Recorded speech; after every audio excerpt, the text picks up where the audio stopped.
जय माता दी दोस्तों, मैं हूँ ऋचा सिन्हा और मेरे चैनल पे आप सभी का बहुत बहुत स्वागत है। दोस्तों, मोर पंख देखने में जितना खूबसूरत होता है उतनी ही अधिक हमारे हिंदू धर्म में इसकी महत्ता बताई गई है। मोर पंख अपने आप में सकारात्मक ऊर्जा का प्रतीक है और ऐसी मान्यता है कि जहाँ भी मोर पंख उपस्थित मात्र होता है वहाँ से सारी नकारात्मकता समाप्त हो जाती है, वहाँ सकारात्मक ऊर्जा का संचार होता है। मोर पंख का प्रयोग कई चीज़ों में किया जाता है, जैसे कि इसके तांत्रिक प्रयोग भी हैं, पूजा में भी इसका प्रयोग किया जाता है और साथ ही वास्तु दोष आदि निवारण के लिए, नज़र टोटकों को उतारने के लिए, ग्रह दोष दूर करने के लिए आदि कामों में इसका प्रयोग किया जाता है। साथ ही मोर पंख हमारे देवी देवताओं को भी अत्यधिक प्रिय है। सबसे ज़्यादा जो है भगवान श्री कृष्ण को मोर पंख प्रिय है, जिसे वो अपने माथे पर धारण करते हैं। वहीं माता लक्ष्मी, माँ सरस्वती, इंद्रदेव, भगवान श्री गणेश, भगवान कार्तिकेय आदि को भी मोर पंख अत्यंत प्रिय है। तो दोस्तों, आज के वीडियो में हम मोर पंख से जुड़े कुछ ऐसे सरल और चमत्कारी उपायों के बारे में जानेंगे जिनको करने से घर में धन, सुख, समृद्धि की वृद्धि तो होती ही है, साथ ही कई प्रकार की समस्याओं का, जैसे ग्रह दोष, वास्तु दोष आदि का निवारण होता है और समस्त प्रकार के अमंगल का नाश होता है। तो चलिए शुरू करते हैं। इससे पहले अगर आप व्रत, पूजा विधि, उपवास, व्रत कथाएं, पंचांग, कुंडली आदि से संबंधित और अधिक जानकारी चाहते हैं तो आप मेरा वेबसाइट vediclife.com पे विजिट कर सकते हैं। लिंक मैं फर्स्ट कमेंट में दे दूंगी। दोस्तों, वास्तु शास्त्र के अनुसार घर में मोर पंख को रखने मात्र से हर प्रकार के वास्तु दोष का निवारण होता है और इसके शुभ प्रभाव से कोई भी बुरी शक्ति घर में प्रवेश नहीं कर पाती। जहाँ भी मोर पंख होता है वहाँ की सारी नकारात्मक ऊर्जा दूर हो जाती है और वहाँ पे सकारात्मक ऊर्जा का प्रवाह होता है। तो अगर आपको ऐसा महसूस होता है कि आपके घर के किसी भी कोने में जो है वास्तु दोष है तो वहाँ पे आप एक मोर पंख को स्थापित करें।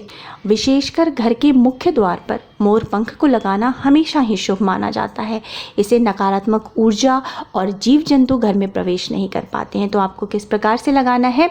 आपको 3 मोर पंख लेने हैं और उसके ऊपर आपको लिखना है ओम द्वारपालाय नमः जाग्रये स्थापये स्वाहा। ये आप लाल स्याही या रोड़ी किसी भी प्रकार से लिख सकते हैं और इस प्रकार से लिखने के बाद आपको अपने प्रवेश द्वार के बाहर की ओर से ऊपर में इसको लगा देना है। इससे आपके घर में किसी भी प्रकार के नकारात्मक शक्तियों का प्रवेश नहीं होता, जीव जंतुओं का प्रवेश नहीं होता और अगर आपका मुख्य द्वार गलत दिशा में है जिससे कि वास्तु दोष उत्पन्न हो रहा है तो उसका भी निवारण होता है। वहीं दोस्तों, भगवान श्री कृष्ण की तरह माँ लक्ष्मी को भी मोर पंख अत्यंत प्रिय है।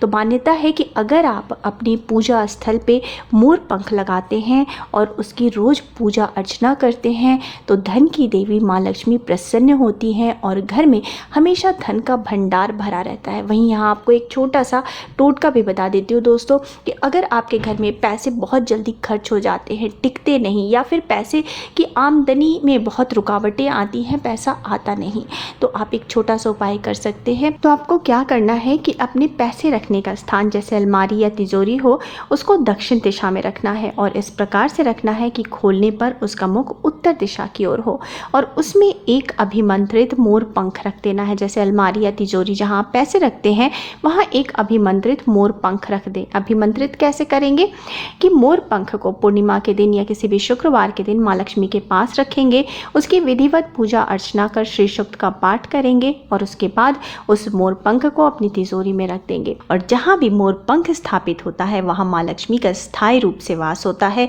आप स्वयं महसूस करेंगे कुछ दिनों में कि आपके घर में जो भी कमी थी धन की वो समाप्त होने लगी है और घर में धन, सुख, समृद्धि की वृद्धि हो रही है।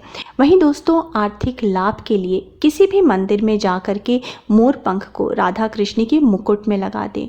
फिर 40 दिनों बाद उस मोर पंख को घर लेके आएं और अपने लॉकर या पैसे रखने के स्थान, तिजोरी, अलमारी में जहां भी आप पैसे रखते हैं वहां पे रख दें। इससे क्या होता है कि धीरे धीरे पैसे की कमी समाप्त होने लगती है और घर में धन, सुख, समृद्धि की वृद्धि होती है।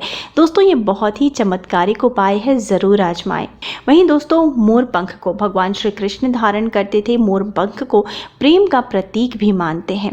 तो अगर पति पत्नी में आपसी मनमुटाव रहता है, आपको ऐसा लगता है कि आपके दाम्पत्य जीवन को किसी की नज़र लग गई है, तो दोस्तों मोर पंख का एक छोटा सा उपाय आपके लिए बहुत ही कारगर सिद्ध हो सकता है। आपको करना क्या है कि मोर पंख के साथ एक बांस की बांसुरी आपको अपने बेडरूम में लगाना है। ईशान कोण अर्थात पूर्वोत्तर दिशा में लगाएं तो बहुत ही अच्छा है। और अगर वहाँ पे स्थान नहीं है तो जिस भी तरफ पति पत्नी सर करके सोते हैं उनके पीछे सिरहाने दीवार पर इसको लगा दें। पति पत्नी के बीच में मधुर संबंध बनेंगे, प्रेम बढ़ेगा और जो भी कलेश मन मुटाव था सब समाप्त होने लगेंगे। इतना ही नहीं दोस्तों, मोर पंख से जो है ग्रह दोष की भी शांति की जाती है। ऐसी मान्यता है कि भगवान श्री कृष्ण की कुंडली में भी ग्रह दोष था, जिस वजह से वो हमेशा मोर पंख अपने मस्तक पर धारण करते थे। तो दोस्तों ग्रह दोष के पूरे प्रभाव को समाप्त करने के लिए एक बहुत ही असरदार छोटा सा टोटका बताया गया है। आपको करना क्या है कि मोर पंख पर आपको गंगा जल से छींटे देने हैं। जिस भी ग्रह का आपको दोष है उस ग्रह का मंत्र बोलते हुए मोर पंख पर 21 बार आपको उस मंत्र से छींटे देने हैं। और इसके बाद आपको इस मोर पंख को या तो पूजा स्थल पर स्थापित करें या फिर अपने कमरे में ऐसी जगह पर स्थापित करें जहां से आप उसके रोज दर्शन कर सकें। साथ ही मोर पंख राहु के बुरे प्रभाव को भी समाप्त करने के लिए अत्यंत असरदार माना गया है। राहु को सर्प माना जाता है और ये सभी जानते हैं कि सर्प को जो है वो मोर खत्म कर देता है, मार देता है। तो जो लोग राहु से पीड़ित हैं वो हमेशा अपने पर्स में, अपने पॉकेट में एक मोर पंख जरूर रखें। अगर पर्स या पॉकेट में रखना संभव नहीं है तो अपने शयन कक्ष में पूर्व दीवार पर या उत्तर पश्चिम दीवार पर मोर पंख लगा कर रखें। इससे क्या होता है कि राहु का प्रभाव धीरे धीरे समाप्त होने लगता है। राहु की वजह से जो भी परेशानियां आपके जीवन में उत्पन्न हो रही थी वो समाप्त होने लगती हैं। वहीं शास्त्रों के अनुसार मोर पंख एकाग्रता बढ़ाने में भी सहायक माना जाता है। तो अगर बच्चों को पढ़ाई में मन नहीं लगता, वो पढ़ाई पे ध्यान नहीं दे पाते, तो उनके टेबल पे, उनके कमरे में आप मोर पंख लगा सकते हैं। उनके पुस्तक में मोर पंख रख सकते हैं। तो इस प्रकार से जो है बच्चों को धीरे धीरे पढ़ाई में मन लगना शुरू होता है, उनकी एकाग्रता बढ़ती है। तो दोस्तों इस वीडियो में मैंने आपको मोर पंख से किए जाने वाले कई चमत्कारिक उपाय बताए हैं। उम्मीद है आप इससे ज़रूर लाभ उठाएंगे। अगर आपको मेरा आज का वीडियो अच्छा लगा है तो वीडियो को लाइक ज़रूर कीजिएगा, परिवारजनों के साथ, दोस्तों के साथ शेयर कीजिएगा और मेरे चैनल को सब्सक्राइब करना मत भूलिएगा।